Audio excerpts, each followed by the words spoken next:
एक लंबा दिन और एक बड़ा दिन। आज दिन जो है वो हमारे लिए लंबा हुआ और बड़ा जो दिन है वो आप लोगों के लिए हुआ, हिंदुस्तान के लिए हुआ, इंडियन स्पोर्ट्स के लिए हुआ। क्यों?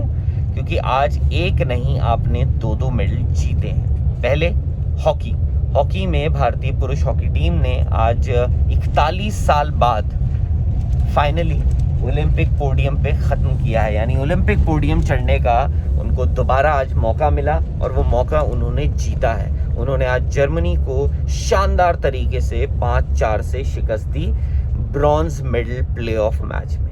मतलब ये काबिल तारीफ़ है जिस हिसाब से उन्होंने कमबैक किया। एक वक्त पे 1-3 से पीछे थे और उसके बाद भारत ने लगातार उन्होंने 4 गोल मारे और लीड ले ली 5-3 से। आखिर में एक गोल और जर्मनी ने मारा और इंडिया ने उसके बाद उनको कोई और गोल मारने नहीं दिया। मैं वहाँ मौजूद था। खुशनसीबी है मेरी कि यार इतिहास को मैंने अपने सामने बनते हुए देखा। मैं भी मानूंगा कि इस इतिहास का हिस्सा था मैं। और उसके बाद खुशियों का सेलिब्रेशंस का मौका आया तो भारत ने वो भी किया। प्लेयर्स ने कहीं आंसू थे, कहीं खुशी थी, पर हर कोई जो था सेटिस्फाइड था क्योंकि उन्होंने वो कर दिखाया था जिसकी सारे देशवासियों को सालों से जो है उसका इंतज़ार था। उसके बाद जो दूसरी बड़ी खबर, रवि कुमार दहिया भारत के अगले यानी नए रेसलिंग किंग जो हैं, कुश्ती पहलवान जो हैं, वो आ गए हैं और उन्होंने आज सिल्वर मेडल जीता। मानना पड़ेगा यार उनको। देखिए उनके एक तो उनका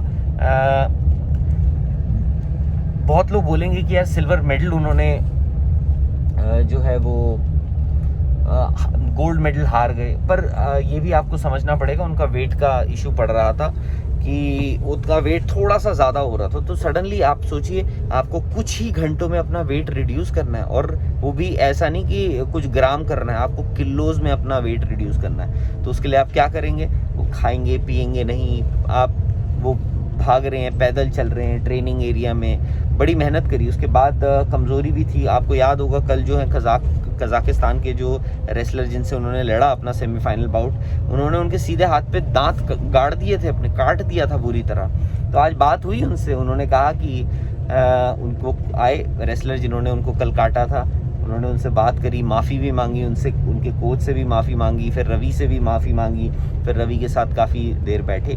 तो आप लगा लीजिए केडी जाधव का 1952 में हेलसिंकी ओलंपिक्स में एक ब्रॉन्ज मेडल, सुशील कुमार का ब्रॉन्ज मेडल बीजिंग में, उसके बाद योगेश्वर दत्त और सुशील कुमार का एक सिल्वर और एक ब्रॉन्ज मेडल। तो ये कितने हो गए? 4 मेडल्स, 1 2 3 4। उसके बाद साक्षी मलिक का 5 और ये छठा कुश्ती में आपको मेडल आया है। बड़ी बात है रवि दहिया की। और पता नहीं बड़े सिंपल से लगे आज किसी जब आए वो बात करने प्रेस से, तो जो सिल्वर मेडल है उन्होंने जेब में डाला हुआ था, तो उनसे पूछा अरे यार सिल्वर मेडल तो दिखा दो अपना। उन्होंने बाहर निकाला और पकड़ा, यूँ देने जा रहे थे किसी को आगे, अरे ले लो। मतलब ये था। तो इनोसेंस है उनकी। खैर उसके बाद जो झटका लगा सबसे बड़ा वो लगा विनेश फोगाट के रूप में। विनेश फोगाट जिनको एक बहुत ही बेहतरीन medal contender, strong medal contender माना जा रहा था, वो अपना बाउट हार गई। और उसके बाद पहला बाउट ऑफ कोर्स वो जीती, उसके बाद वो दूसरा बाउट अपना जब हारी तो यहाँ पे बड़ी लगा कि यार ये तो मेडल गया हाथ से, सिर्फ उनका बाउट। फिर रेपेचाज की जो उम्मीदें थी वो भी ख़त्म हो गई क्योंकि चाइनीज़ रेसलर हैं, उन्होंने उनकी वो उम्मीदें भी ख़त्म कर दी क्योंकि उन्होंने उस ओपोनेंट को भी हरा दिया सेमीफाइनल बाउट में। तो वो एक उनके साथ ही अंशु मलिक वो भी बाहर हो गई आज रेपेचाज में। पर सबसे बड़ा नुकसान और जो लगा, जो एक मेडल हाथ से छूटा है वाकई में, वो लगा दीपक पुनिया का 86 किलो वर्ग। 86 किलो वर्ग में दीपक पुनिया लीड कर रहे थे अपना रेपेचाज का सेमीफाइनलिस्ट थे कल तक, तो वो लीड कर रहे थे और आखिरी कुछ पलों में बाउट उनके हाथ से निकल गया और उनके ओपोनेंट को विजेता घोषित कर दिया। और उसके साथ ही वो ब्रॉन्ज मेडल, मुझे लगा कि आज जितनी भी रेसलिंग फ्रेटर्निटी जिन लोगों से मैं मिला, कोचेस, इनसे, उनको दीपक पुनिया का बहुत दुख था। सबको लग रहा था कि यार दीपक पुनिया का हमारा एक मेडल निकल गया। तो कोई बात नहीं, कल एक और दिन है, कल बजरंग पुनिया एक्शन में है। बजरंग पुनिया से अब उम्मीदें हैं, एक मेडल उनसे उम्मीद है, और साथ ही कल विमेंस हॉकी टीम भी अपना ब्रॉन्ज मेडल प्लेऑफ मैच खेलेगी ग्रेट ब्रिटेन के साथ। तो इन दोनों मैचों पे, इन दोनों जो इवेंट्स हैं, हमारी नज़र बनी रहेगी।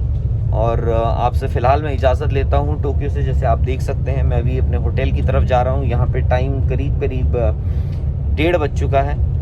तो फ़िलहाल मुझे इजाज़त दीजिए, कल वापस आऊँगा आपके साथ लेखा जोखा लेके।